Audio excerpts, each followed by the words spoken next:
আসসালামু আলাইকুম বন্ধুরা। তো আজকে আসলাম রেল লাইনে। তো পাশে বিল আছে, এক ভাই দেখি শাপলাতে যাইতেছে। পরে বললাম যে ভাই শাপলা এখানে তোলা যাবে কিনা। পরে বললো না, এভাবে তো তুলতে পারবেন না। পরে আর কি আমরা পরে দিয়ে গেল, নিতে চাইলাম না। তারপরে একটা শাপলা পরে দিয়ে গেল জোর করে। পরে অবশ্য আমরা না করলাম না, নাটা করলে মনে করেন যে শাপলাটা পাইতাম না। অনেকদিন পর শাপলাটা দেখলাম। আর এটা কাঁচা মিষ্টি, ভালোই মিষ্টি লাগে। মিষ্টি না তো আর কি, লবণ লবণ লাগে, এটা আর কি কাঁচা খাওয়া যায়।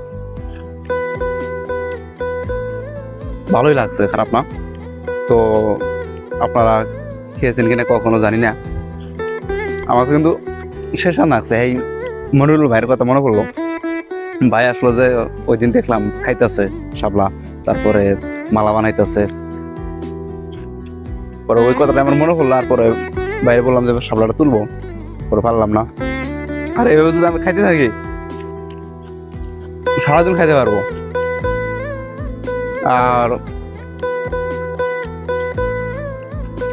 কি আর বলবো, এখন ক্যামেরাম্যান যে আছে তারা যে আমি দিব, আমার তো মনে চাইতেছে না তার আমি দেখ।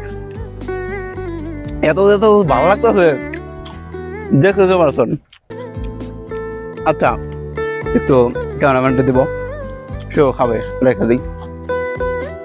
আবু মুসা আনসারি ভাই, তার আইডি তো অনেক, ফ্যামিলিটা অনেক বড় পরিবার, সবাই জয়েন হবেন ওখানে।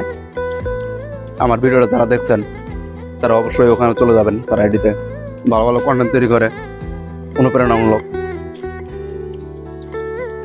আর ভিডিও আর না বাড়াই, খাইতেছি, ভালো লাগতেছে। এই পর্যন্তই। আল্লাহ হাফেজ।